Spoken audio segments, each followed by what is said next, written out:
ଭାରତରେ ଥିବା ଜ୍ୟୋତିର୍ଲିଙ୍ଗମାନଙ୍କ ମଧ୍ୟରୁ ଗୁଜରାଟର ସୋମନାଥ ମନ୍ଦିର ଅନ୍ୟତମ।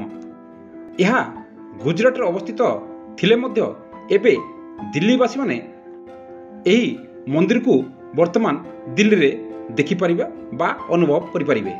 ଦିଲ୍ଲୀର 25B ଆକବର ରୋଡ଼ରେ ଥିବା ଗର୍ବି ଗୁଜରାଟ ଠାରେ ଗୁଜରାଟ ସରକାର ଗୋଟିଏ 3D ଗୁମ୍ଫା ପ୍ରସ୍ତୁତ କରିଛନ୍ତି, ଯାହାକି ଗୁଜରାଟ କ୍ୟାଡରର IPS ଡକ୍ଟର PK ମିଶ୍ର ଏବଂ ସୁପ୍ରିମକୋର୍ଟର ବିଚାରପତି MR ଶାହାଙ୍କ ଦ୍ୱାରା ଉଦ୍ଘାଟିତ ହୋଇଯାଇଛି।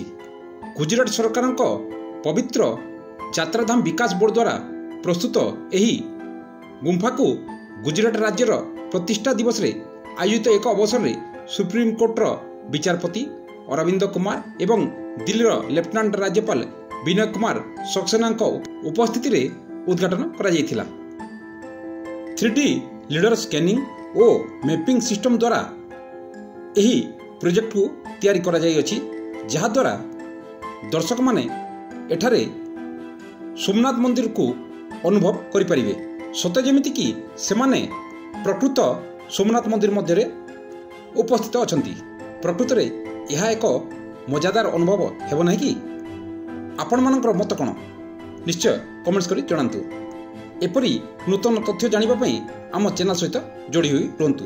ପୁଣି ଭେଟ ହେବ ଅନ୍ୟ ଭିଡ଼ିଓରେ। ନମସ୍କାର, ଜୟ ଜଗନ୍ନାଥ।